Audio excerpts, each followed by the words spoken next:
हर हर महादेव। प्रिय साथियों, आपका दिल से स्वागत है आज फिर एक नई कहानी नए वीडियो में। आज हम एक कहानी लेकर आए हैं। ये कहानी बहुत ही मोटिवेशनल है तथा बहुत ही ज्ञानवर्धक है। प्रिय दर्शकों, यह एक बूढ़ी चिड़िया की कहानी है। इससे पहले अगर आप हमारे चैनल पर नए हैं तो हमारे चैनल को सब्सक्राइब करें। प्रिय दर्शकों, तो चलिए शुरू करते हैं आज की यह प्यारी सी कहानी, यह प्यारा सा वीडियो। प्रिय दर्शकों, प्राचीन समय की बात है। एक राजा था, राजा भानु प्रताप। राजा की 6 रानियां थीं। राजा का राज्य बहुत दूर दूर तक फैला हुआ था। राजा बहुत ही दयालु और धार्मिक प्रवृत्ति वाला था। वह हमेशा अपनी प्रजा की भलाई के लिए काम करता था। वह राज्य की प्रजा को अपनी संतान की तरह मानता था। राजा भानु प्रताप अपनी प्रजा से बहुत प्रेम करता था। राज्य की प्रजा भी अपने राजा को बहुत प्रेम करती थी। उसके राज्य की सीमाएं बहुत दूर दूर तक फैली हुई थीं।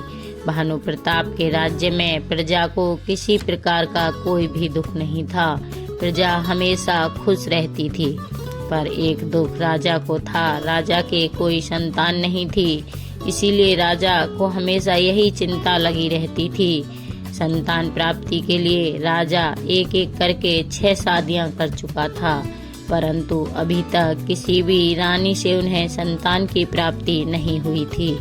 राजा घर में पूजा पाठ करने के साथ साथ ही राज्य के सभी मंदिरों में जाकर पूजा पाठ करवाते, यज्ञ करवाते और दान धर्म करते, लेकिन फिर भी रानियां मां नहीं बन पाईं। जैसे जैसे समय बीतता जा रहा था, राजा की निराशा भी बढ़ती जा रही थी और एक समय ऐसा आया कि राजा बहुत दुखी रहने लगा।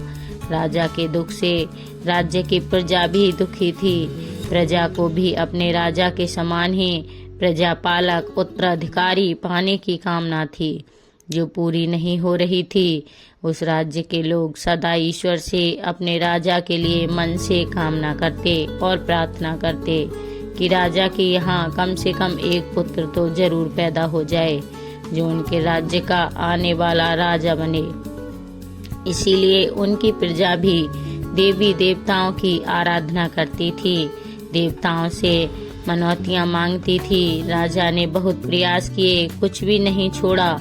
पीर, फकीर, साधु, सन्यासी सबकी सेवा करते थे, परंतु अभी तक किसी का भी दिया हुआ आशीर्वाद राजा को नहीं फला था। एक दिन की बात है, राजा जंगल में शिकार करने के लिए गए। शिकार करते समय वह एक हिरण का पीछा करने लगे। पीछा करते करते जंगल में काफी दूर निकल गए। हिरण तो उन्हें मिल नहीं पाया। वह हिरण न जाने कहाँ छुप गया था। राजा काफी देर तक हिरण को जंगल में इधर उधर ढूंढते रहे, लेकिन वह हिरण उन्हें कहीं नहीं मिला। काफी देर तक इस प्रकार घूमते घूमते राजा को बहुत प्यास लग गई थी। राजा अपने रास्ते से भी भटक चुके थे, फिर भी घोड़ा लेकर आगे बढ़े जा रहे थे। चारों दिशाओं में घनघोर जंगल ही जंगल था। अचानक उन्हें कहीं से कल कल की आवाज सुनाई पड़ी। राजा ने सोचा कि लगता है शायद इधर कोई झरना है। झरने की आवाज सुनते सुनते राजा उसी दिशा में चलने लगे। कुछ दूर आगे जाने के बाद राजा को वे झरना दिखाई दे गया। झरने पर पहुंचकर राजा अपने घोड़े से नीचे उतरे और जैसे ही वह पानी पीने लगे, अचानक उन्हें वहां एक आवाज सुनाई दी। आप कौन हैं? क्या आपको दिखाई नहीं देता कि मैं यहाँ नहा रही हूँ? आप यहाँ कैसे आ गए? राजा ने चौंक कर पीछे मुड़कर देखा। सचमुच अपनी प्यास के आगे उन्हें दिखाई नहीं दिया। एक लड़की झरने में नहा रही थी। उन्होंने जल्दी से अपनी आंखें दूसरी तरफ फेर ली और कहा, मुझे बहुत प्यास लगी थी, इसीलिए मैं पानी पीने आ गया। मुझे क्षमा करें, मैंने आपको नहीं देखा। यदि आप बुरा नहीं माने तो क्या मैं पानी पी लूं और फिर मैं यहाँ से चला जाऊंगा? वैसे भी मैं रास्ता भटक गया हूँ। आप कौन हैं और इस घने जंगल में अकेली क्या कर रही हैं? राजा के प्रश्न का उत्तर देते हुए वे लड़की कहने लगी, मैं यहीं पास के गांव में रहती हूँ। रोज यहाँ आती हूँ और इसी झरने में नहाती हूँ। यह झरना और नदी जंगल के बीच में है, इसीलिए यहाँ कभी कोई नहीं आता। मैं तो निश्चिंत होकर नहा रही थी। मुझे नहीं पता था कि आप यहाँ आ जाएंगे। मेरी तरफ पीट करके पानी पी लीजिए और थोड़ी देर और रुक जाइए। थोड़ी देर में मैं आपको रास्ता बता दूंगी। राजा पानी पीकर वहाँ से कुछ दूर जाकर एक पेड़ की छांव में उधर की तरफ पीट करके खड़ा हो गया। इधर वह लड़की जल्दी जल्दी नहाकर एक चट्टान की ओट में जाकर अपने कपड़े बदलने लगी और कुछ ही देर में वहाँ से निकलकर राजा के पास आ गई। राजा के पास आकर वे कहने लगी, आपको और पानी पीना है तो पी लीजिए। राजा ने कहा, नहीं, मैं पानी पी लिया है। अब तुम मुझे अपना परिचय दो और मेरी मदद करो। लड़की कहने लगी, मैंने अपने घर ले जाने के लिए कुछ फल तोड़ रखे हैं। आपको भूख लगी होगी, आप उन्हें खा सकते हैं। क्या आप उन फलों को खाएंगे? अगर खाना चाहोगे तो मैं आपको दे दूंगी। यही कहकर वह लड़की राजा का जवाब सुने बिना ही टोकरी में बंधे हुए फल निकालकर झरने के पानी में धोकर खाने के लिए राजा को देने लगी। राजा लगातार मंत्र मुग्ध होकर उसे देख रहा था। राजा देखता है कि उसने बहुत सलीके से पत्ते पर फल रखे। राजा उन फलों को लड़की से ले लेता है और उस लड़की से पूछता है, क्यों तुम नहीं खाओगी? लड़की कहती है, नहीं, आप हमारे अतिथि हैं, आप खाइए। फल खाते हुए राजा ने लड़की से कहा कि अभी तक आपने अपने बारे में कुछ नहीं बताया है। मैं तुम्हारे बारे में भी जानना चाहता हूँ। लड़की कहती है, मेरा नाम मीरा है, मैं यहीं पास के गांव में रहती हूँ। मेरे परिवार में सिर्फ मेरी माँ है। हम लोग जंगल से फल और लकड़ियाँ ले जाते हैं और उसी को बेचकर अपना गुजारा कर लेते हैं। घर के पास थोड़ी सी जमीन है, हम लोग उसमें कुछ अनाज और सब्जियां उगा लेते हैं, जिससे हमारा खर्चा चल जाता है। इसके बाद उस लड़की ने कहा कि मैंने तो अपने बारे में आपको सब कुछ बता दिया, आपने अपने बारे में अभी तक कुछ नहीं बताया। आप अपने बारे में भी कुछ बताइए, आप कौन हैं? राजा ने एक पल के लिए कुछ सोचा और फिर बोला कि जब मैं अगली बार मिलने आऊँगा तब बताऊँगा। इसके बाद मीरा ने राजा को रास्ता बता दिया। राजा अपनी राजधानी जाने के लिए तैयार हुआ। उससे पहले मीरा से कहने लगा, मीरा, तुमने यह तो बताया ही नहीं कि मैं तुम्हें दोबारा कहाँ मिल सकता हूँ। इस पर मीरा ने कहा, आप मुझसे क्यों मिलना चाहते हैं? राजा भानु प्रताप कहने लगा, बस तुम्हें देखकर तुमसे बातें करने की इच्छा हो रही है। इसके बाद मीरा हंसते हुए बोली, मैंने आपको बताया तो था कि मैं रोज यहाँ आती हूँ। सुबह लकड़ियाँ लेकर माँ को दे देती हूँ, फिर फल लेकर जाती हूँ। उसके बाद खाना खाकर हम सब्जी और फल बेचने के लिए बाजार को जाते हैं। मैं इस समय यहाँ मिलूंगी, या फिर यदि आप चाहें तो आप मेरे गांव में भी आ सकते हैं। उसके बाद राजा वहाँ से चल पड़ा और अपनी राजधानी आ गया। लेकिन राजा मीरा के रूप पर मोहित हो गया था। मीरा बहुत सुंदर थी, इसीलिए वह बेचैन रहने लगा। उसे बार बार मीरा से मिलने की इच्छा होती। वह समझ नहीं पा रहा था कि 6 रानियों के रहते उसका दिल मीरा की ओर क्यों खिंचा चला जा रहा है। जब उसके लिए सहन करना कठिन हो गया, तब उसने जंगल में घटी यह सारी बातें अपने एक विश्वास पात्र मंत्री को बताईं। मंत्री जी ने कहा, महाराज, यदि आप उस लड़की को चाहते हैं तो आप उस लड़की से विवाह क्यों नहीं कर लेते? हो सकता है उनसे ही हमारे राज्य को उत्तराधिकारी मिल जाए। मंत्री का सुझाव सुनने के बाद अगले ही दिन राजा अपने मंत्री को साथ लेकर मीरा से मिलने के लिए चल पड़ा। झरने के पास पहुंचकर उसने मीरा को आवाज दी, पर मीरा झरने पर नहीं थी। कई बार आवाज देने के बाद वे वहीं रुक गए। इंतजार करने के बाद भी जब उन्हें मीरा दिखाई नहीं दी तो राजा ने मंत्री जी को भी बुलाया और कहा, आज मीरा दिखाई नहीं दे रही है। लगता है या तो आज मीरा आई नहीं है या फिर आकर वापस चली गई है। परंतु उसने कहा था कि मैं रोज यहाँ आती हूँ और अब तक आई क्यों नहीं? मंत्री जी कहने लगे, महाराज क्यों ना हम लोग उसके गांव चलें? राजा कहने लगे, हाँ लगता है यही ठीक रहेगा। राजा और मंत्री ने मीरा के गांव में जाने का निश्चय किया और दोनों उसके गांव पहुंचे और फिर मीरा का नाम लेकर पता करते हुए उसके घर पहुंच गए। उन्हें देखकर गांव के लोग मीरा का घर दिखाने के लिए उनके साथ चल पड़े। वहां पहुंचकर राजा ने देखा तो उसे वहां मीरा की झोपड़ी के बाहर कोई भी दिखाई नहीं दिया। मीरा चुपचाप अपनी झोपड़ी में बैठी हुई थी। राजा ने आवाज लगाई, मीरा मीरा तुम क्या कर रही हो? बाहर आओ, देखो मैं तुमसे मिलने आया हूँ। मैंने झरने के पास तुम्हारी बहुत प्रतीक्षा की, परंतु क्या आज तुम फल लेने नहीं गई थी? राजा की आवाज सुनकर मीरा बाहर आई। उसकी आंखों से आंसू बह रहे थे। राजा ने पूछा, क्या हुआ मीरा, तुम क्यों रो रही हो? अब तक 2 अजनबियों को घोड़े पर सवार देखकर इकट्ठे हुए ग्रामीणों ने उनमें से एक ने कहा, बाबूजी, इसके अपनों में से इसकी एक माँ ही तो थी, वह भी चल बसी। उसे सर्प ने डस लिया था, अब यह बेचारी अकेली रह गई। आप ही बताइए कि ऐसे में अब यह बेचारी रोए नहीं तो क्या करे? आप लोग कौन हैं? मंत्री जी ने राजा का परिचय दिया और मंत्री की बात सुनकर पूरे गांव में खलबली मच गई। सभी लोगों ने मिलकर राजा का दिल से स्वागत किया। राजा भानु प्रताप ने गांव के मुखिया से कहा कि मैं मीरा से विवाह करना चाहता हूं, क्या आप लोगों को कोई आपत्ति है? मुखिया ने कहा कि नहीं, हमारी बेटी राजरानी बनेगी। हमारी तो भाग्य खुल गए। यह गांव अब आपका ससुराल होगा, इससे अधिक हमें और क्या चाहिए? गांव वालों ने जल्दी जल्दी सारी तैयारियां करके राजा और मीरा का विवाह करवा दिया।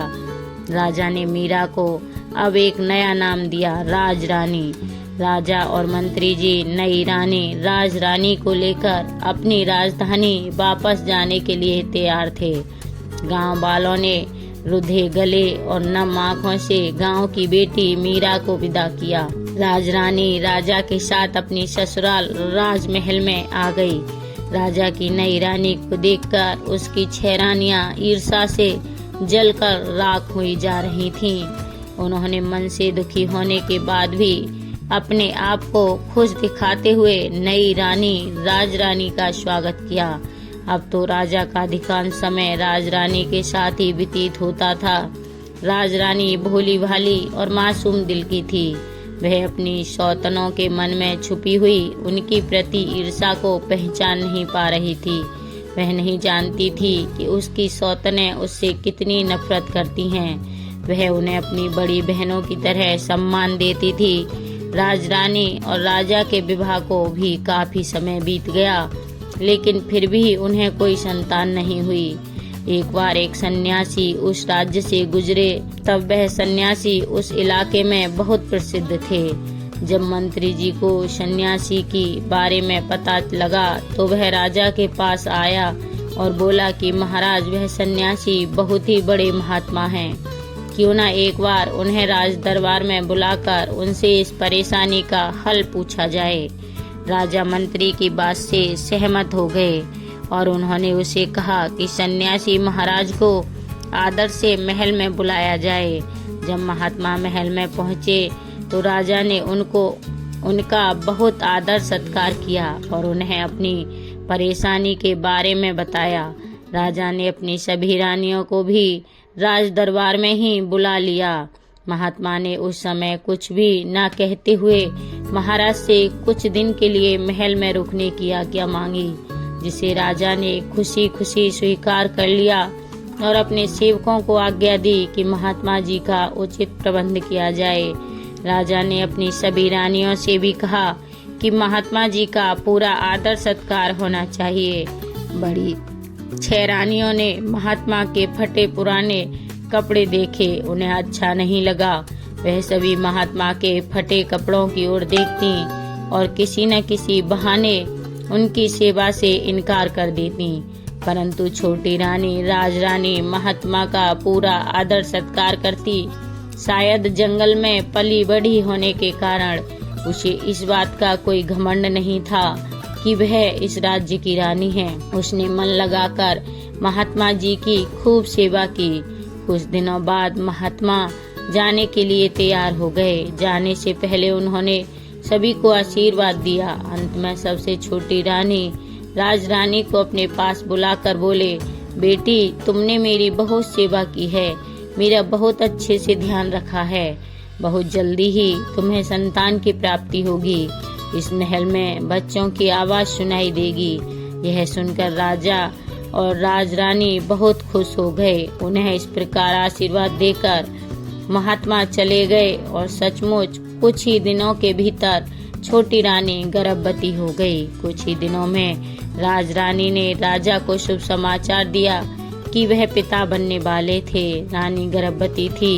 यह समाचार सुनने के बाद राजा की खुशी का ठिकाना न रहा। अब तो राजा अपनी छोटी रानी का और भी ज्यादा ध्यान रखने लगा। राजरानी को किसी तरह की कोई तकलीफ न हो, यह सोचकर उन्होंने राजमहल में सभी दासियों को उसकी इच्छा पूरी करने के लिए निर्देश दे दिए। उन्होंने कुलगुरु को भी यहाँ निर्देश दिया, वह प्रतिदिन रानी को धार्मिक और प्रेरित कहानियाँ सुनाए। इस समाचार से पूरे राज्य में खुशी की लहर दौड़ गई। पूरे राज्य में लोग खुशियां मनाने लगे। चारों तरफ बधाइयों की धूम मची थी। सभी लोग खुश थे कि राज्य को बारिश मिलने वाला है। परंतु बड़ी 6 रानियां तो जलकर राख हो गई थीं। यह 6 की 6 रानियां आपस में विचार करने लगीं, अब क्या होगा। अब तो सब यही सोच रही थीं कि छोटी रानी तो पहले से ही राजा को बहुत प्यारी है। बच्चा होने के बाद तो इसका और अधिक ध्यान रखा जाएगा। यह पटरानी हो जाएगी। इसके बाद हम सभी का तो कोई महत्व नहीं रह जाएगा और यह हमें दासी की तरह समझेगी। इस तरह से वे आपस में सलाह करके हमेशा रानी को परेशान करने का प्रयास करती, परंतु उनका कोई भी प्रयास सफल नहीं हो पा रहा था। कभी कुलगुरु रास्ते में आ जाते तो कभी प्रजा और कभी दासियां तो कभी स्वयं राजा ही उनके रास्ते की रुकावट बन जाते। समय बीतता रहा था और रानी की गर्भावस्था का समय भी लगभग पूरा होने को था। तभी अचानक राज्य की सीमा पर पड़ोसी राज्यों ने विद्रोह कर दिया। उनके विद्रोह को दबाने के लिए राजा ने सेनापति को भेजा, जो कि अपने काम में असफल रहे। तब राज्य की सीमा पर स्वयं राजा को ही जाना पड़ा। राजा ने अपनी बड़ी रानी को छोटी रानी राजरानी की उचित देखभाल करने के निर्देश दिया और विद्रोह को दबाने के लिए सेना लेकर महल से निकल पड़े। राजा के जाते ही सभी बड़ी रानियों को सुनहरा अवसर मिल गया था। अब वे छोटी रानी को गलत बातें बताती और छोटी रानी से वैसे ही काम करवाती जिससे उसको नुकसान पहुँचे।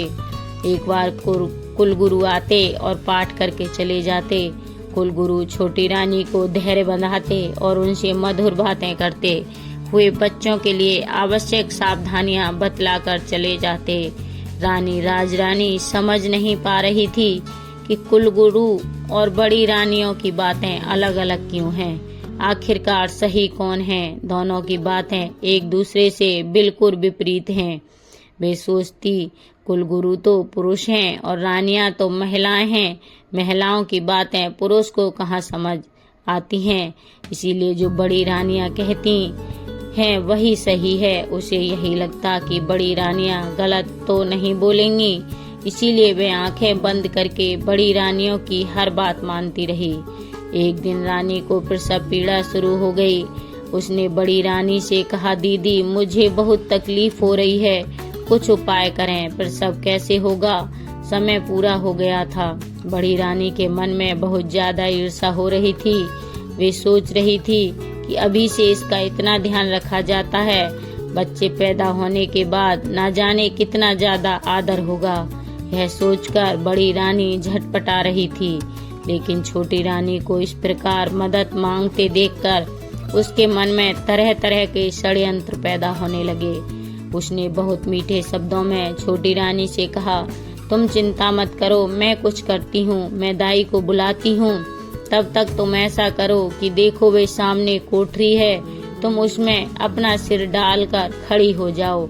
इससे तुम्हें आराम मिलेगा और फिर सब आराम से हो जाएगा।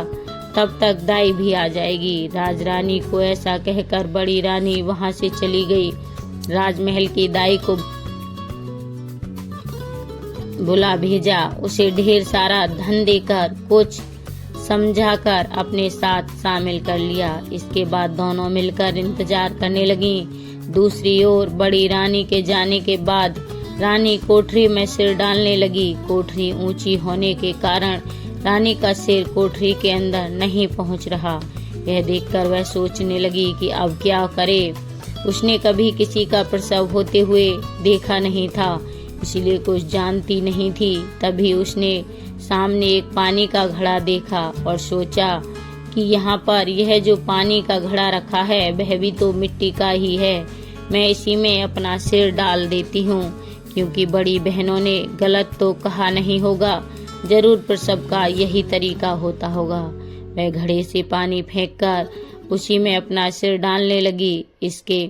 उसके सिर घड़े के अंदर भी नहीं जा रहा था। आंखें बंद किए हुए घड़े के ऊपर सिर रखकर वहीं पास में बैठ गई और दर्द के कारण चिल्लाती रही, लेकिन उसे देखने वाला वहां पर कोई नहीं था।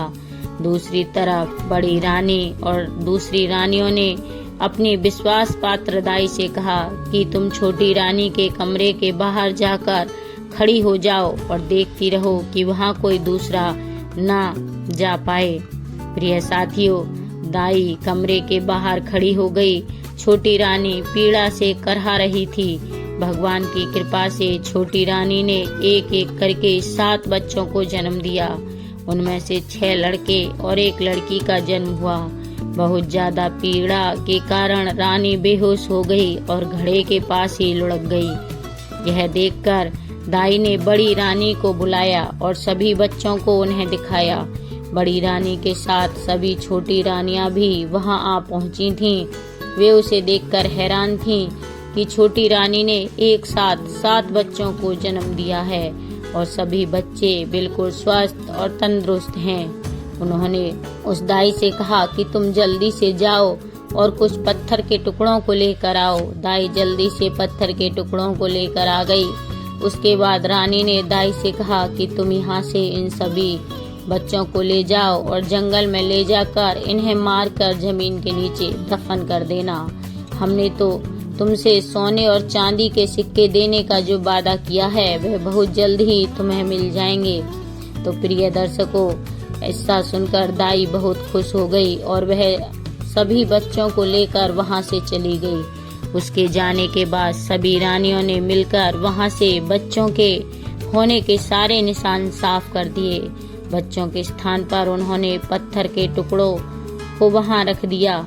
घड़े को तोड़कर उसके टुकड़े भी वहां पर छोड़ दिए और इसके बाद सभी रानियां अपने कमरे में आ गईं।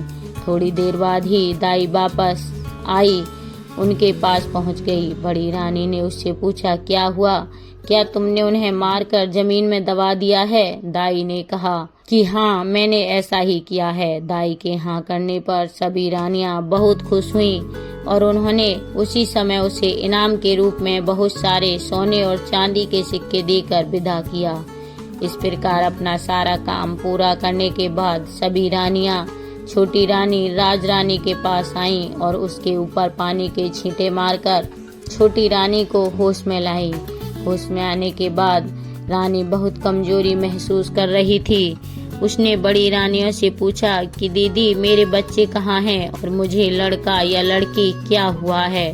पास में पड़े पत्थरों की ओर इशारा करते हुए रानियों ने कहा कि यह देखो, तुमने इन पत्थरों को जन्म दिया है। छोटी रानी यह सुनकर आश्चर्यचकित हुई। आश्चर्यचकित होकर उसने और कहने लगी, ऐसा कैसे हो सकता है कि मैंने ईंट और पत्थरों को जन्म दिया है? छोटी रानी के पास ईंट और पत्थरों के टुकड़े पड़े हुए थे। उसने रोते हुए कहा कि यह पत्थर कैसे हो सकता है? नहीं, यह नहीं हो सकता, बच्चा तो जरूर हुआ होगा। बड़ी रानियों ने कहा, तो क्या हमने उसे कहीं छुपा दिया है? यही तो है जिससे तुमने जन्म दिया है। लो, अब तुम इन्हें संभाल कर रख लो। प्रिय दर्शकों, ऐसा कहकर उन्होंने सारे पत्थरों के टुकड़ों को एक थैली में भरकर रानी को दे दिया। अब उन्हें राजा के आने की प्रतीक्षा थी। छोटी रानी बहुत ही आश्चर्यचकित और परेशान थी। वह समझ नहीं पा रही थी कि ऐसा कैसे हो सकता है। जल्दी ही सभी रानियों ने यह बात पूरे महल में फैला दी कि छोटी रानी ने बच्चों के बदले ईंट पत्थरों को जन्म दिया है। कुछ समय बाद राजा भी युद्ध जीतकर अपने नगर को वापस आ गए। उनके स्वागत में भव्य तैयारियां भी की गईं, परंतु लोगों के चेहरे पर खुशी नहीं दिख रही थी जिसकी उन्होंने कल्पना की थी। उनको बड़ा आश्चर्य हुआ। अब राजा राजभवन में आए तो पटरानी सहित सभी रानियों ने उनका स्वागत किया। छोटी रानी राजरानी का चेहरा उदास था, परंतु दूसरी रानियां बहुत खुश दिखाई दे रही थीं। राजमहल में ऐसा माहौल देखकर राजा को बहुत आश्चर्य हुआ। वे छोटी रानी का उदास मुंह देखकर उन्होंने पूछा, रानी क्या बात है, आप दुखी नजर आ रही हैं? इस पर छोटी रानी के कुछ भी कहने से पहले ही बड़ी रानी ने जवाब दिया कि महाराज, वे दुखी कैसे नहीं रहे, इनका भेद जो खुल गया है। जब राजा को कुछ समझ नहीं आया तो उसने बड़ी रानी से पूछा, आपका यह सब कहने का क्या मतलब है? रानी, हमें बताइए तो सही, क्या हुआ है? रानी का प्रसव हुआ या नहीं? राजा की बड़ी रानी जो पटरानी थी, उसने झूठ दुख का दिखावा करते हुए कहा, महाराज, हम तो छले गए हैं, हमें तो बहुत बड़े धोखे में रखा गया। महाराज, राजरानी बड़े मासूम चेहरे वाली हैं, यह तो बहुत ही छलने वाली और धोखेबाज निकली। महाराज, यह हमें गर्भवती होने का धोखा देती रहीं, यह गर्भवती नहीं थी, बस दिखावा करती रहीं और इसने हमें धोखे में रखा। गर्भ होने पर कुछ तो होता, इन्हें तो पत्थर पैदा हुए हैं, वे पत्थर इन्हीं के कमरे में रखे हुए हैं, आप जाकर स्वयं देख लीजिए। पटरानी राजा और राजरानी को राजरानी के कक्ष में लेकर आई और उन्हें पत्थरों के टुकड़ों को दिखाया। राजा पत्थरों के टुकड़ों को देखकर आश्चर्यचकित थे। उन्होंने कहा, यह कैसे हो सकता है? मानव गर्भ से यह पत्थर कैसे पैदा हो सकते हैं? बड़ी रानी पटरानी कहने लगी, महाराज, वही तो हम कह रहे हैं कि हमारे साथ गर्भवती होने का नाटक किया था। हम भी तो उम्मीद लगाए बैठे थे, सभी को यह उम्मीद थी कि राज्य का वारिस मिलेगा, इसके साथ ही हमें भी तो माता होने का सौभाग्य मिलता, परंतु ऐसा कुछ भी नहीं था। बड़ी रानी ने इस प्रकार कहने पर राजा को उसकी बातें ठीक लगने लगी। तो प्रिय दर्शकों, राजा को भी लगने लगा कि रानी ने सभी को धोखा दे दिया है। अब राजा क्रोध में भरकर रानी की ओर पलट गए और पूछा, बताइए रानी, आपने हमें इतना बड़ा धोखा क्यों दिया? हमें छलने की आपकी हिम्मत कैसे हुई? यदि आप ऐसा ना करती तो हम इसे विधि का विधान मानकर संतोष कर लेते कि हमारे भाग्य में संतान सुख है ही नहीं, लेकिन आपने तो हमें हमारे जीवन की सबसे बड़ी आशा दिखाकर हमारी आशा पर पानी फेर दिया। हम तो आपके मासूम चेहरे पर मोहित होकर आपको अपनी रानी बनाकर ले आए थे। हमने आपको इतना प्यार, आदर और सम्मान दिया, परंतु आप उस सम्मान के योग्य नहीं हैं। हमें धोखा देने से पहले इस बार मैं एक बार भी नहीं सोचा, हमें आपसे ऐसी उम्मीद बिल्कुल भी नहीं थी, लेकिन आपने जो छल हमारे साथ किया है उसका दंड तो हम आपको अवश्य देंगे। आज से आप हमारी रानी नहीं बल्कि महल की नौकरानी होंगी। जाइए, हमारे सामने से अभी चली जाइए, वरना क्रोध में मैं न जाने क्या कर बैठूं। राजा के ऐसे शब्द सुनकर छोटी रानी बहुत दुखी हुई, लेकिन वह कुछ नहीं कर सकती थी। वह उसे कक्ष से बाहर चली गई और एक तरफ बैठकर रोने लगी। इस घटना के बाद तो राजमहल में छोटी रानी का जीवन बहुत ही मुश्किल में हो गया। प्रिय साथियों, बड़ी रानी और बाकी सभी रानियां उसके साथ बहुत बुरा व्यवहार करती। महल की नौकरानियों से भी अधिक काम उससे लिया जाता।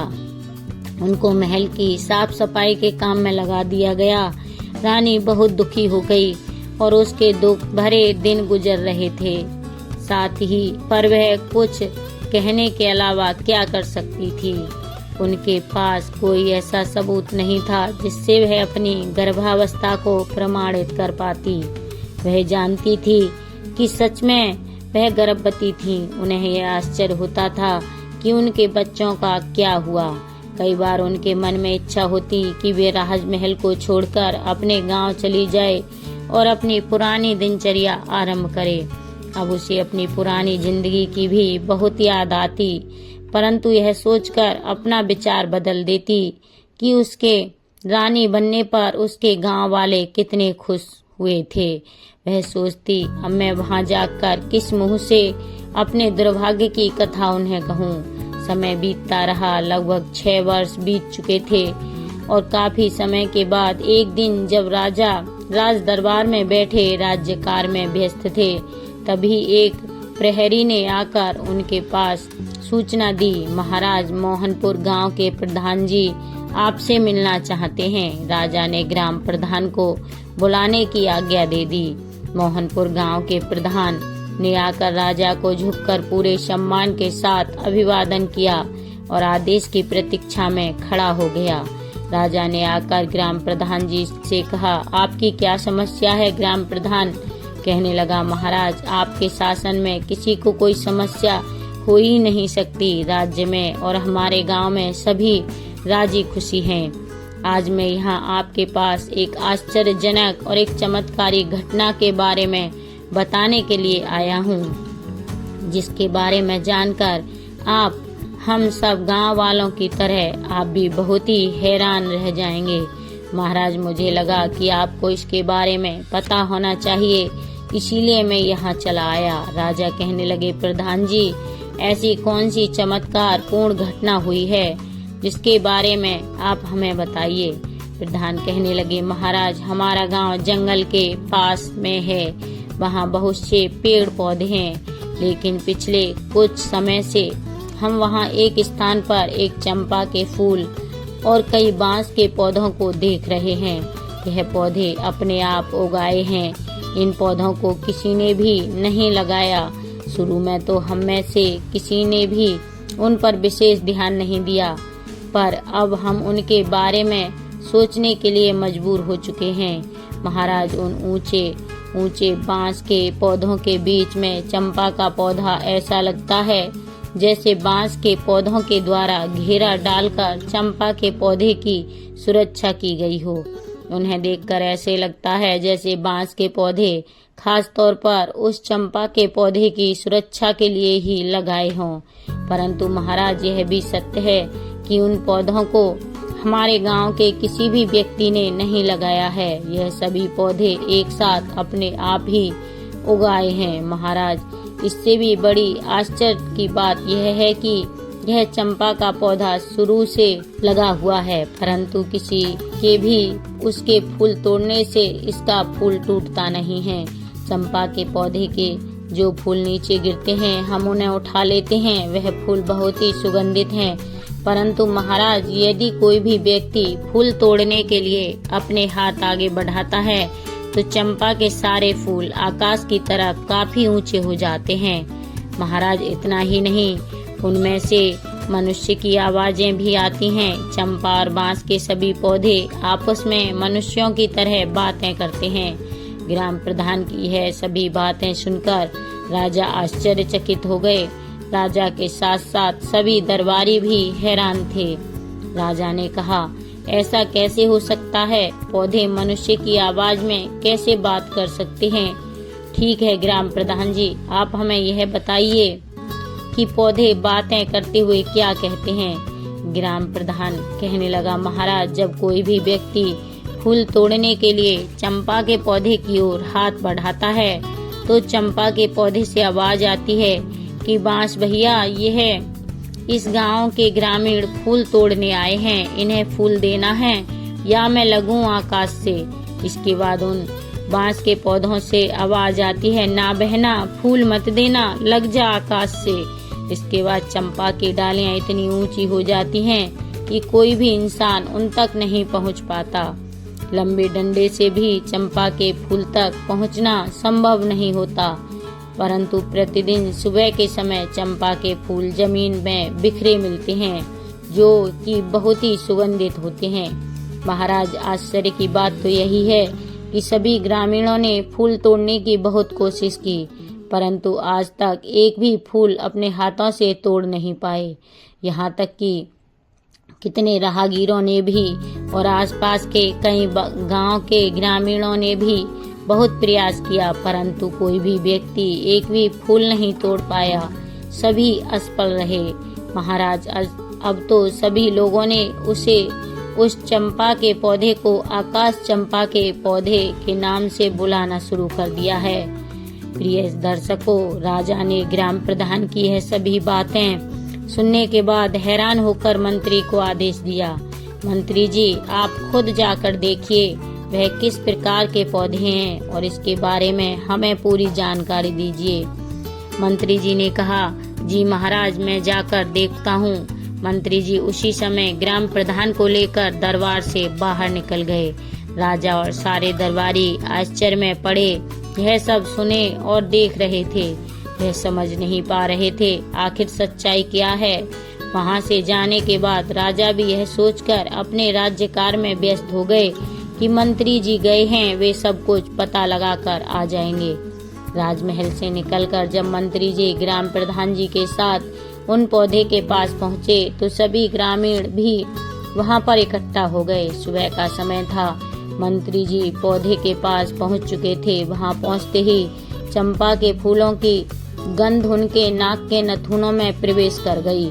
चंपा की सुगंध से वे सम्मोहित हो गए। आज से पहले कभी उन्होंने इतने सुगंधित फूल नहीं देखे थे। चंपा के पौधे के पास पहुंचकर मंत्री जी ने देखा कि ग्राम प्रधान के बताए अनुसार वहां पर एक चंपा का पौधा था और कई बांस के पौधे थे। चंपा का पौधा बिल्कुल बीच में था और बांस के पौधे उसे अपनी सुरक्षा के घेरे में लिए हुए खड़े थे।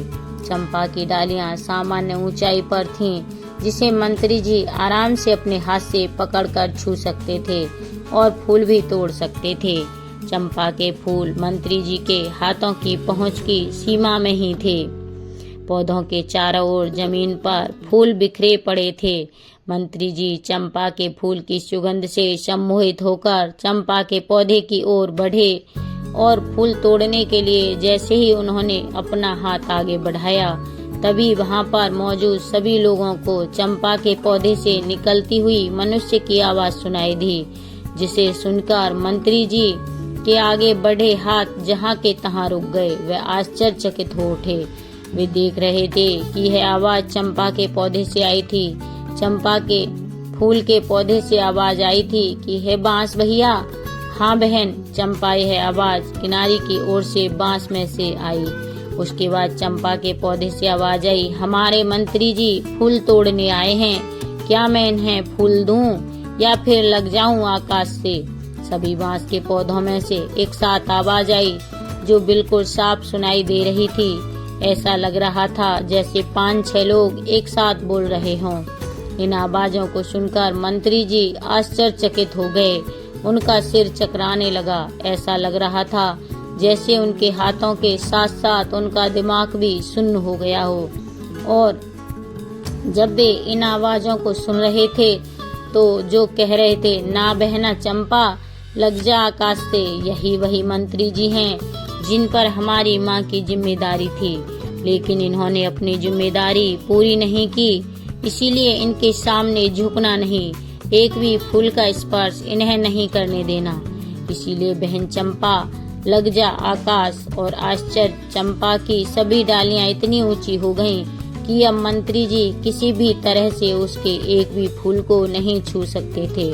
तब मंत्री जी ने चंपा के फूल तोड़ने का बहुत प्रयास किया, लेकिन बहुत कोशिश करने के बाद भी वह एक फूल भी नहीं तोड़ सके। बांस के पौधे में से जो आवाजें आ रही थीं, वह मंत्री जी से कह रही थीं कि जाइए मंत्री जी, अपने राज्यकार्य का संचालन कीजिए, आप किसी इंसान की जिम्मेदारी लेने के योग्य नहीं हैं। मंत्री जी, आप अपनी जिम्मेदारी पूरी तरह से निभाते नहीं हैं। आपने एक बार भी यह देखने की कोशिश नहीं की कि हमारी महारानी राजरानी गर्भावस्था के अंतिम समय में कैसे रही और उनका प्रसव कैसे होगा, ऐसे कठिन समय में उन्हें क्या क्या समस्या हो सकती है। इसीलिए अब आप यहाँ से जाइए, हमारी दृष्टि में आपने अपराध किया है। उनकी बात सुनकर मंत्री आश्चर्यचकित थे। एक और उन्हें इस बात का आश्चर्य हो रहा था कि यह पौधे मनुष्य की आवाज में बात कैसे कर रहे हैं। वहीं दूसरी ओर ये सोचकर भी हैरान थे कि वह सचमुच राजरानी के दिन में केवल एक बार ही देखकर आ जाते थे। यह बात सच तो थी, लेकिन उन्हें यह समझ नहीं आ रहा था कि यह सब बातें इन पौधों को कैसे पता चली, और वे आत्मग्लानि से भर उठे, क्योंकि उन्हें गर्भावस्था के अंतिम समय में रानी की देखभाल तथा प्रसव अपनी निगरानी में करवाना चाहिए था, पर उन्हें यह महसूस हो रहा था कि सही में उन्होंने अपनी जिम्मेदारी सही ढंग से पूरी नहीं की। प्रिय दर्शकों, अब मंत्री जी सोचने पर मजबूर हो गए कि क्या राजरानी के साथ कुछ बड़ा षड्यंत्र हुआ है, क्या कुछ ऐसा है जो मैं नहीं जानता, ऐसी क्या बात है। उन्होंने पौधे से पूछा कि आप ही हमें बताइए, हमसे क्या गलती हुई है और हमारे द्वारा हुई उस गलती का क्या प्रायश्चित हो सकता है, जिससे हमारी भूल सुधारी जा सके। परंतु उसके बाद उन पौधों में से कोई आवाज नहीं आई। मंत्री जी ने पौधों से बात करने का बार बार प्रयास करते रहे। उन्होंने पौधों से कई प्रकार के प्रश्न पूछे, लेकिन उन्हें पौधों की तरफ से कोई उत्तर नहीं मिला और न ही अब पौधों की तरफ से कोई भी आवाज आई। लेकिन चंपा की डालियां अभी भी ऊंचाई पर थीं, इसीलिए मंत्री जी बहुत परेशान थे। मंत्री जी को उनके प्रश्नों के उत्तर नहीं मिले थे। निराश होकर मंत्री जी वहां से वापस जाने लगे। वहां से लौटने से पहले उन्होंने गांव वालों से कहा, मैं इस बात को महाराज से अवश्य कहूँगा और मुझे पूरा विश्वास है कि मेरी बात सुनने के बाद महाराज इस रहस्य का पता करने के लिए अवश्य यहाँ आएंगे। इसके बाद मंत्री जी वहां से अपनी राजधानी वापस आ गए। राजमहल वापस आकर उन्होंने महाराज को सारी बातें बताईं और कहा कि महाराज, मुझे लगता है कि राजमहल में कुछ षड्यंत्र तो अवश्य हुआ है। अब मुझे तो अपने ऊपर गिलानी हो रही है। मुझे ऐसा लग रहा है कि जैसे मैं राजरानी की देखभाल पूरी तरह से नहीं कर पाया। आज मुझे उन पौधों की बातें सुनकर ऐसा लग रहा है कुछ ऐसा हुआ है जो हम लोग नहीं जानते। इस बारे में मैंने अपनी तरफ से जानने की पूरी कोशिश की, लेकिन उन्होंने मुझे कुछ नहीं बताया। इसीलिए महाराज, मेरा आपसे हाथ जोड़कर अनुरोध है कि आप एक बार अवश्य वहां चलें और स्वयं देखें। हो सकता है वह आकाश चंपा आपको सारी बात बता दे। मंत्री की पूरी बात ध्यानपूर्वक सुनकर राजा ने कहा, ठीक है, हम अवश्य चलेंगे और स्वयं जाकर देखेंगे। अपने साथ अपनी रानियों को भी लेकर चलेंगे। हम सारे लोग वहां चलकर देखेंगे। मंत्री जी समझ नहीं पा रहे थे कि अब वह क्या करे। उन्होंने फिर से कोशिश करते हुए महाराज से कहा कि महाराज, यदि आप उनकी सूरत नहीं देखना चाहते तो ना देखें, लेकिन उन्हें रानी राजरानी को अपने साथ अवश्य लेकर चलें, क्योंकि महाराज मुझे लगता है राजमहल में कुछ षड्यंत्र तो हुआ है और उसका पता हमें नहीं चल पाया है। महाराज, मुझे दुख है कि अनजाने में मैं भी इस षड्यंत्र में शामिल हो गया हूँ। इसीलिए तो चंपा और बांस ने मुझे जिम्मेदारी नहीं निभाने वाला इंसान कहा। इसीलिए महाराज, आप मेरी इतनी सलाह मानकर मुझ पर उपकार कीजिए। हो सकता है इससे मुझे अपनी भूल सुधारने का अवसर मिल सके और मेरे किसी अनजाने पाप का प्रायश्चित हो जाए। मंत्री की भावनाओं को समझते हुए राजा ने कहा, ठीक है मंत्री जी, अगर आप उन्हें साथ ले जाना चाहते हैं तो ले जा सकते हैं, लेकिन इतना ध्यान रहे कि वह मेरी नजरों के सामने न आने पाए। इस प्रकार राजा और मंत्री के बीच चंपा के पास जाने का दिन और समय तय हो गया। राजा और मंत्री के वहां जाने की तैयारियां होने लगीं। निश्चित दिन पर और निश्चित समय पर राजा अपनी रानियों के साथ आकाश चंपा का रहस्य जानने के लिए निकल पड़े। आगे आगे रथ में स्वयं राजा भानु प्रताप थे, उनकी पटरानी तथा पीछे 5 रानियों की पालकी थी। उनकी कई प्रमुख सभा सदस्य भी उनके साथ जा रहे थे। राजा के आदेशानुसार छोटी रानी राजरानी को उन दासियों के साथ जाना था, परंतु मंत्री जी ने उनके जाने की व्यवस्था अपने परिवार के साथ ही की थी और सम्मान सहित एक पालकी में अपने परिजनों के साथ उनकी यात्रा सुनिश्चित की। मंत्री जी को कहीं न कहीं अब भी अपने पर गिलानी आ रही थी। उन्होंने गर्भावस्था में रानी की पूरी तरह से देखभाल नहीं की थी और उन्होंने रानी की प्रसव की सही व्यवस्था नहीं की थी। उन्हें पूर्ण विश्वास हो गया कि रानी ने राजा को धोखा नहीं दिया है, उनके साथ छल हुआ है। प्रसव तो अवश्य हुआ है, लेकिन इसके साथ ही छोटी रानी राजरानी राजमहल में किसी गहरे षड्यंत्र की शिकार हुई हैं। राजा का काफिला चल दिया और गांव के पास आकर रुका। वन के बाहर गांव की सीमा पर पड़ाव डाला गया। गांव के ग्रामीण परिवार के स्वागत में जुट गए।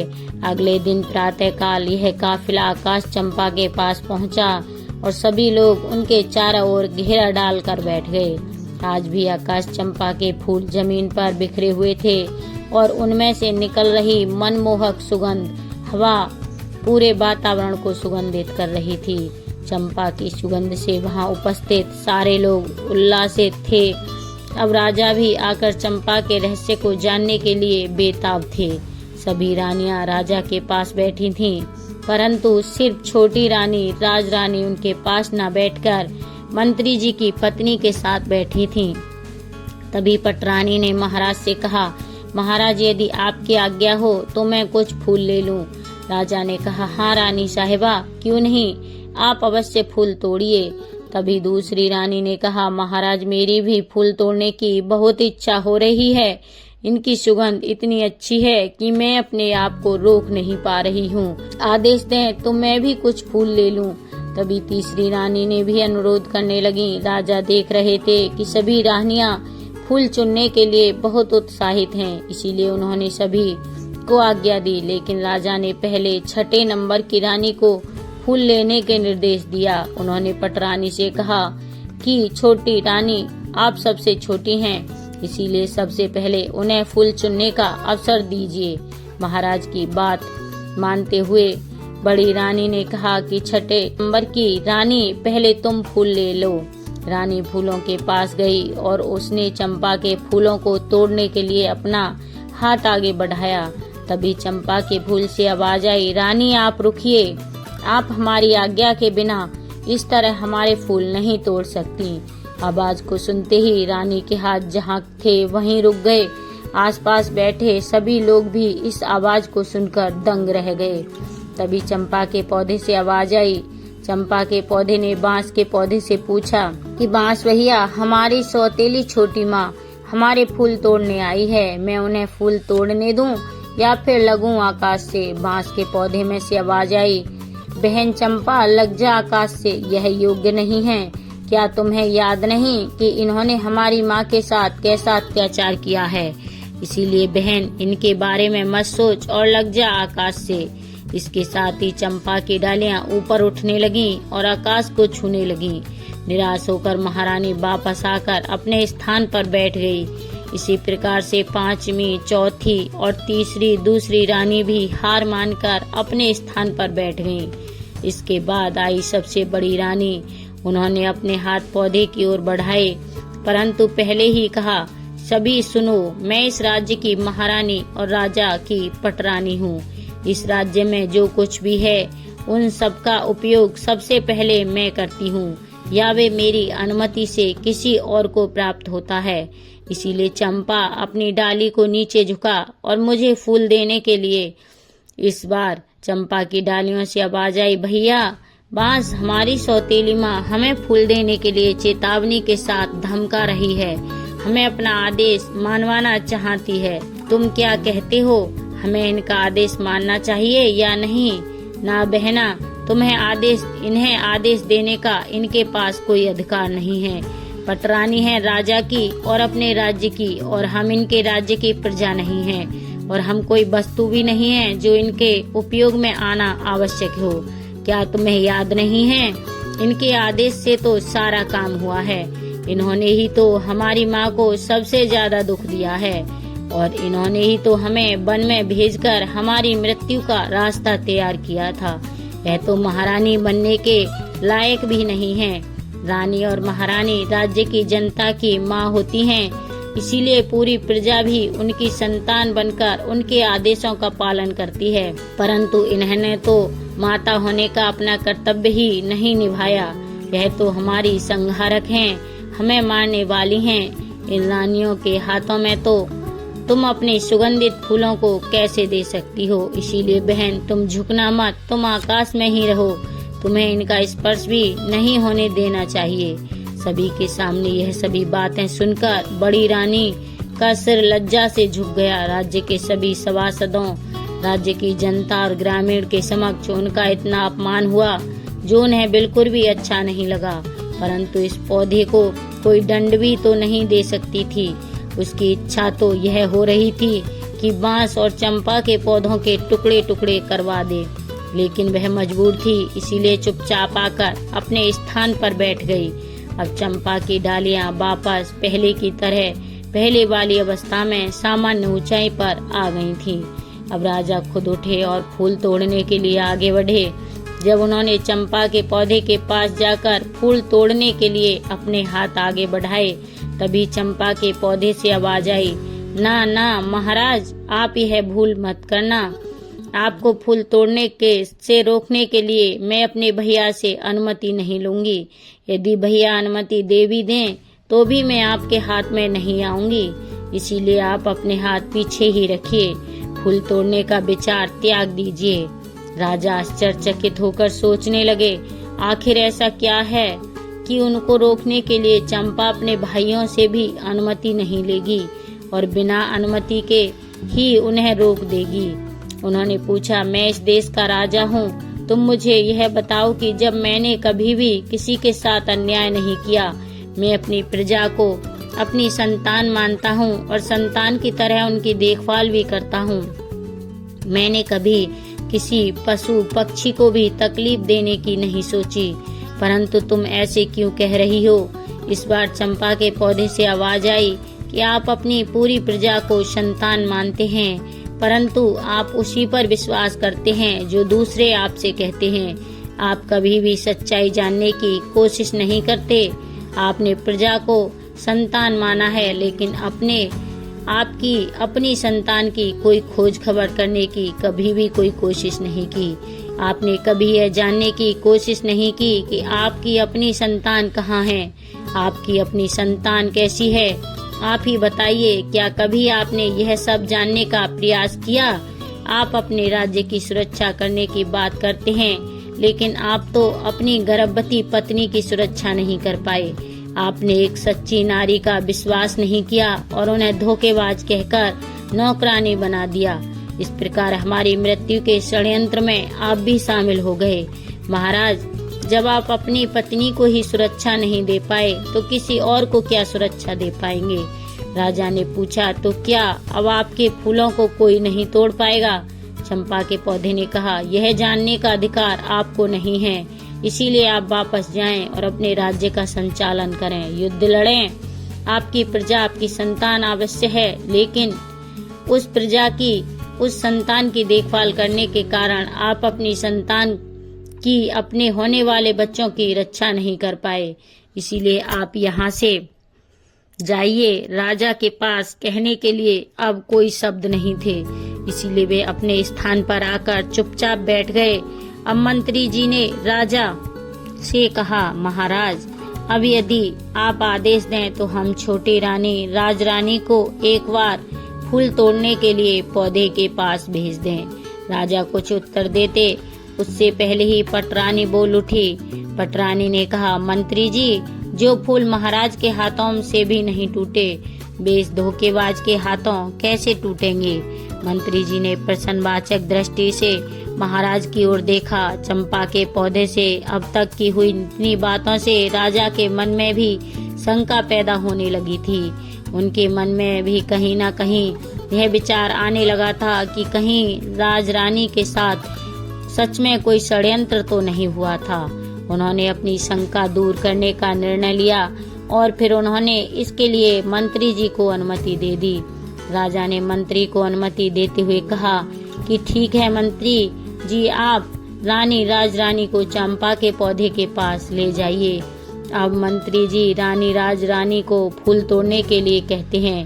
रानी उठती है और देखती है कि चंपा के पौधे की डालियां आकाश में काफी ऊंचाई पर हैं। यह देखकर वह कहती है, मंत्री जी मेरे हाथ इतनी ऊंचाई पर कैसे पहुंचेंगे?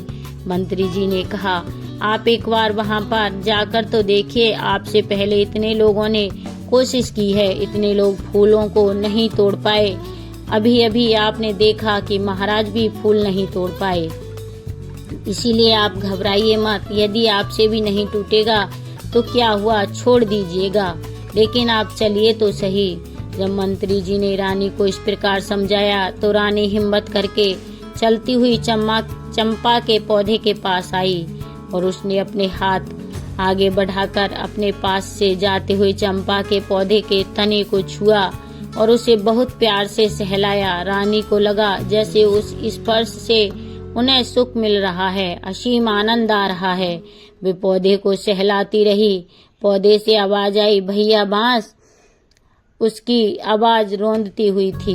बांस ने कहा, बहन चंपा तुम रो रही हो? चंपा ने कहा, भैया हमारी माँ फूल लेने आई है, उन्होंने मेरा बहुत ही प्यार से स्पर्श किया है। उनका प्रथम कोमल स्पर्श पाकर मैं आनंदित हो गई हूँ, इसीलिए मेरा हृदय भावुक हो गया है और आज मैं द्रवित हो गई हूँ। आप मुझे आदेश दें कि अब मैं क्या करूँ।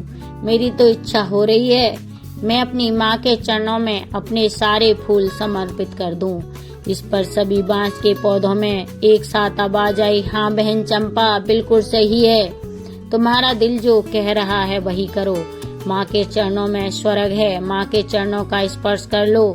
इस आवाज के साथ ही सभी ने बड़ी हैरानी से देखा कि सारी डालियां झुककर रानी के चरणों को छूकर रानी के चारों ओर फैल गई हैं। उसके ऊपर चंपा के फूलों की वर्षा हो रही थी। रानी राजरानी के सर से पांव तक चंपा के फूल भरे हुए थे और रानी आंसू बहाते हुए चंपा की डालियों को अपने हाथों से पकड़े हुए सहलाती हुई जा रही थी। रानी की आंखों से आंसू बहने लगे। यह देखकर सभी राज्य कर्मचारी, सभासद और ग्रामीण भी भावुक हो गए। सबकी आंखों से आंसू बहने लगे। राजा ने उठकर उन पौधों से पूछा, तुम यह बताओ कि तुम कौन हो? तुम देव हो, किन्नर हो या किसी अन्य लोक के प्राणी हो? तुमने किसी को भी अपने फूलों को छूने भी नहीं दिया, परंतु अब छोटी रानी की बाहों में बंधकर अपने उनके ऊपर पुष्प वर्षा कर रही हो। इसका क्या मतलब है? इसके पीछे क्या कारण है? मुझे बताओ, मैं तुम्हारे आगे हाथ जोड़ रहा हूँ। मुझे यह जानना है, इसके बारे में मुझे विस्तार से जानना है। इस बार चंपा ने कहा, राजन, मैं और यह 6 बांस आपकी और छोटी रानी राजरानी की संतान हैं। हम 7 भाई बहनों का जन्म एक साथ हुआ था। मुझसे बड़े 6 भाई और मैं सबसे छोटी बहन थी। हमारे जन्म के समय हमारी माँ प्रसव में बहुत अधिक पीड़ा में थी। हमारी माँ ने आपकी पटरानी और इस राज्य की महारानी से अपनी सहायता करने के लिए निवेदन किया, तो पटरानी ने हमारी माँ को कोठी में मुंह डालकर खड़ी हो जाने के लिए कहा था। वह कोठी बहुत ऊंची थी। ऊंची होने के कारण मेरी माँ उस तक नहीं पहुँच पा रही थी। मेरी माँ ने जो पानी का घड़ा था उसमें अपना सिर डालने की कोशिश की, लेकिन उस घड़े का मुंह भी छोटा होने के कारण उनका सिर तो अंदर नहीं गया, परंतु वह घड़े के ऊपर सर रखकर दर्द से कराहती रहीं। उनकी परेशानी को देखने के बाद भी उनकी सहायता किसी ने नहीं की। ईश्वर की कृपा से हम 7 भाई बहन का जन्म उसी अवस्था में हो गया। महारानी ने तो सोचा था कि हमारी माँ अपने सिर को कोठी में रखेगी और ऊंचाई से हमारा जन्म होगा। ऊंचाई से गिरने के कारण हम बच्चों की मृत्यु हो जाएगी, परंतु ऐसा नहीं हो सका और हम सब जीवित रहे। परंतु माँ उस अवस्था में दर्द से बेहोश होकर भूमि पर गिर पड़ी थी। तब महारानी ने एक दाई को बुलाया। महारानी ने उस दाई को धन का लालच देकर हमें मारकर जंगल में जमीन में दबाने के लिए कहा। दाई को भेजने के बाद कुछ पत्थरों के टुकड़ों को वहां हमारी माँ के पास रख दिया, जिससे हमारी माँ को कभी पता नहीं चला कि हम लोगों ने जन्म लिया था। वह कभी भी समझ नहीं पाई कि उनके बच्चे आखिर गए तो गए कहाँ। आपने भी दूसरों की बातों पर विश्वास करते हुए उन्हें धोखेबाज कहा। इसके बाद राजा ने उनसे पूछा कि जब दाई तुम लोगों को मारकर जमीन में दबा दिया था तो फिर तुम लोग पौधे कैसे बन गए। इस पर चंपा कहने लगी, महाराज, ईश्वर की लीला बड़ी विचित्र है। जब दाई हमें लेकर आई तो अचानक जोरों की आंधी आ गई। वे दाई हमें मारकर राजमहल के बगीचे में ही दबाना चाहती थी, परंतु राजमहल के बगीचे में ऐसा करते हुए कोई देख ना ले, इसी डर की वजह से वह हमें लेकर इस वन में चली आई। यहाँ आने पर जब वह कुदाल से मिट्टी खोद रही थी, तभी आकाश मार्ग से परियों की रानी अपनी सखियों के साथ वन भ्रमण के लिए आ रही थीं। उनकी दृष्टि हम पर पड़ी तो उन्होंने हमें उठा लिया और उनकी शक्तियों के असर से बहुत जोर की आंधी चल पड़ी। दाई हमें खोजती रह गई। हमारे नहीं मिलने पर उसने सोचा शायद हम भयंकर आंधी में कहीं उड़ गए हैं, इसीलिए महल में जाकर उसने महारानी से झूठ बोल दिया। उसने हमें मारकर जमीन के अंदर दबा दिया है, क्योंकि उसे डर था कि सच्चाई जानकर महारानी उसे मरवा देंगी। दाई के वहां से जाने के बाद परियों की रानी ने मेरे भाइयों को बांस में बदल दिया और मुझे चंपा के फूल का पौधा बना दिया। उनकी कृपा से हमें सभी बातें याद हैं और हम सभी को पहचान कर उनके अनुसार अपना व्यवहार कर पा रहे हैं और मनुष्य की आवाज में बोल पा रहे हैं। राजा कहने लगा, तो क्या तुम लोग अपने असली रूप में नहीं आ सकते। फिर चंपा कहने लगी, महाराज, हम अपने असली रूप में आ सकते हैं अगर हमारी माँ सभी बांस के पौधों से एक एक पत्ती और मेरे एक पौधे से एक पत्ती ले। फिर इन सभी 7 पत्तियों को गोलाई में रखकर परियों की रानी का नाम लेकर प्रार्थना करेगी और कहेगी, हे परी रानी, मेरे बच्चे मुझे वापस कर दो, तो हम सभी पुनः अपने असली रूप में आ जाएंगे। उसकी बात सुनते ही रानी राजरानी ने बांस और चंपा के पौधे से एक एक पत्ती ली और उन्हें गोलाई में सजाया और स्वयं उनके समक्ष बैठ गई और हाथ जोड़कर पूरी श्रद्धा के साथ बोली, हे परी रानी, मैं पूरी जिंदगी आपकी सेवा करूंगी, आपकी पूजा करूंगी, फिर भी आपके उपकार का मैं प्रतिकार नहीं कर पाऊंगी। आपने मेरे ऊपर इतना बड़ा उपकार किया है, आपने इतने दिन मेरे बच्चों को संभाल कर रखा, अब कृपया इन्हें मेरे आंचल में डाल दो। परी रानी, मुझे मेरे बच्चों से मिला दो। तभी वहाँ तुरंत परियों की रानी प्रकट हो गई और उसने पल भर में आश्चर्य कर दिया। आश्चर्य पल भर में देखा गया। बांस के पौधे और चंपा का पौधा विलीन हो गए। वहाँ पर लगभग 5-6 वर्ष के 6 बालक और बालिका उपस्थित दिखे। परियों की रानी, प्रिय दर्शकों, राजरानी परियों की रानी के पैरों में गिर पड़ी। परियों की रानी ने रानी को और उन बच्चों को आशीर्वाद देकर परीलोक को चली गई। अब रानी और राजा ने आगे बढ़कर सभी बच्चों को अपनी बाहों में समेट लिया। रानी राजरानी की तो हिचकियां बंद नहीं हुई थीं, वे तो रोए जा रही थी। राजा भी बच्चों को अपने सीने से लगाए अपनी आंखों से आंसू बरसा किए जा रहे थे। गांव की जनता, सभासद, सभी रानियां बिल्कुल मौन होकर यह दृश्य देख रहे थे। कुछ देर के बाद जब राजा होश में आए तब उन्होंने वहीं पर अपना दरबार लगा दिया और गांव दरबार में पहला राज्य आदेश दिया कि सभी 6 रानियां रानी बनने के योग्य नहीं हैं, इसीलिए आज से और अभी से मैं इनका परित्याग करता हूँ। छोटी रानी राजरानी को इतने दिन जो कष्ट सहने करने पड़े, उसके लिए मैं उनसे क्षमा मांगता हूँ और उन्हें पटरानी बनाता हूँ। शेष सभी 6 रानियों को राजकुमार और राजकुमार की हत्या के षड्यंत्र रचने के लिए दोषी मानते हुए उन्हें मृत्यु दंड दिया जाता है। महाराज ने अपने महामंत्री से कहा, मेरे आदेश का तुरंत पालन किया जाए। रानी राजरानी, जो अब तक अपने बच्चों को अपनी बाहों में समेटे सीने से लगाए बैठी आंसू बहा रही थी, उसने अचानक से अपना सिर उठाया और कहा, महाराज, आज मेरे लिए प्रसन्नता का बहुत बड़ा दिन है। क्यों आज मेरे बच्चे मुझे वापस मिल गए। आज के इस प्रसन्नता भरे दिन में मैं किसी के लिए काला दिन नहीं लाना चाहती। इसीलिए आपसे मेरा एक अनुरोध है। मेरा यह अनुरोध स्वीकार कर लीजिए कि बड़ी रानियों को मृत्यु दंड ना दें, अन्यथा इनका दोष हमारे बच्चों, हमारी राज्य और राज्य की जनता पर हमेशा के लिए ग्रहण की तरह छाया रहेगा। इसीलिए महाराज इन सब को क्षमा कर दीजिए। प्रिय दर्शकों, रानी के ऐसा कहने पर राजा ने कहा कि रानी, आपका दिल बहुत विशाल है। इन्होंने आपके साथ इतना कुछ किया, फिर भी उनके लिए आपके हृदय में इनके लिए क्षमा है। परंतु राज्यकार में क्षमा करने से दोषी दूसरी बड़ी परेशानी खड़ी करते हैं, इसीलिए इन्हें क्षमादान तो नहीं दिया जा सकता। परंतु आपके अनुरोध पर इनका दंड कुछ कम करके आजीवन कारावास में बदल रहा हूँ। जब तक जिंदा रहेंगी, कारावास में रहेंगी। इस कारावास में इन्हें एक समय का भोजन मिलेगा, परंतु कारावास के बाहर एक पल के लिए भी नहीं निकल पाएंगी। यही इनका दंड होगा। इसके बाद राजा और राजरानी ने सभी ग्रामीणों को अपनी तरफ से कई उपहार दिए और सभी मंत्रियों और दासियों के साथ राजधानी लौट आए। आते समय दृश्य बदल चुका था।